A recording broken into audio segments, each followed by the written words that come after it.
This is a refracting telescope. By that I mean it has a lens at the top end of the tube, and light goes through that lens. It is bent to focus to the bottom end of the tube. Just like a pair of binoculars, a rifle scope, your eyes, pair of glasses, camera lenses, all the same. They're refracting.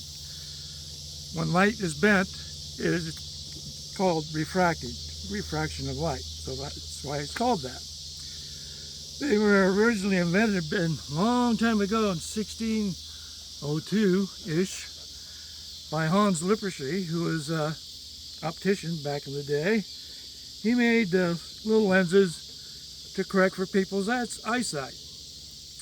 And they were positive lenses shaped like that. And he also made negative lenses, which are shaped like that. And you put the two together, positive here, negative here, and it will magnify. So he did that. He made the first telescope that way, a little refractor. Anyway, it's a very simple design, but because the lens has to be optically perfect, they're very expensive. The best refracting telescopes are upwards of $1,000 per inch. Inch. Yeah. This one is a cheap telescope. It's probably worth about $300 or $400 with the mount and such. This mount is handmade, but I've had this thing for years. I think it was donated to me.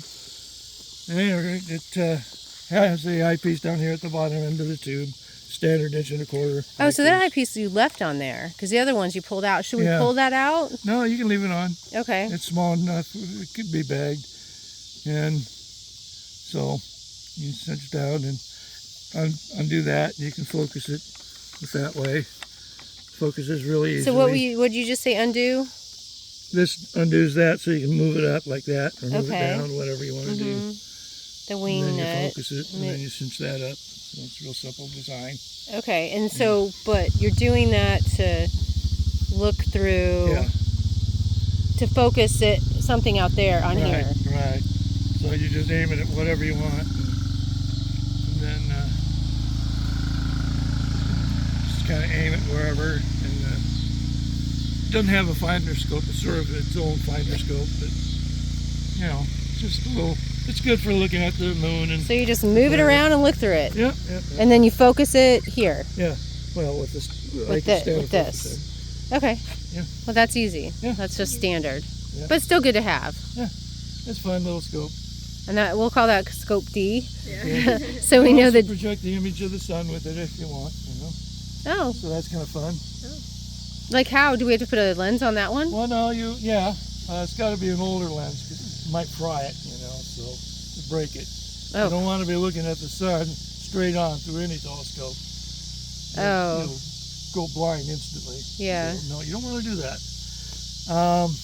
But yeah, you just project it on a piece of white cardboard, and if you make a neat little mount so that the projected image is just over 8 inches in diameter, then you get some graph paper, draw an 8.8 inch circle on there, mount it, focus the image on the sun inside that circle, and if you see any sunspot activity, you can plot the sunspots. Okay, I think you're going to have to explain that again for me, because you don't want to look through here, but you have paper. You can project the image of the sun. So you point this over to the sun. Yeah. And project the image of it. And the sun will come through the eyepiece onto the white piece of paper. Correct. Or the wow. cardboard or whatever. Does it look like a nebula kind of? No, it'll look like the sun. It'll be a white So it'll be circle. white, but you'll see the spots in it. Yeah, if there are any. Yes, you will. So tell us about sunspots. Sunspots are storms raging on the surface of the sun. The reason they appear darker is because they are a cooler hot gas. The surface of the sun, at least the part that we see, is about 10,000 degrees Fahrenheit. The sunspots, the storms that are raging up and doing that kind of stuff, are around 6,000 degrees Fahrenheit. So when you have a cool hot gas in front of a hotter hot gas, it appears dark. So That's how they work. And they morph all the time. Within the space of an hour, you see it change. And what makes a lot of sunspots? I feel like The sun spins on its axis once every, oh boy, 27 days, I think. I don't know, it's different. And because it's spinning so fast and it's just a gas giant ball, it tends to squish in a little bit so that the equatorial areas spin a bit faster than the polar regions. Well, that sets up all kinds of perturbations and eddies going on. And that makes the solar storms. They go through a cycle of activity. Every 11 years it reaches the peak amount. Every 27 years it's even a bigger peak. So we're in that peak right now. So there's a lot of sunspot activity, which accounts for part of the global warming we're having. Part of that it's caused by the sun. Yeah.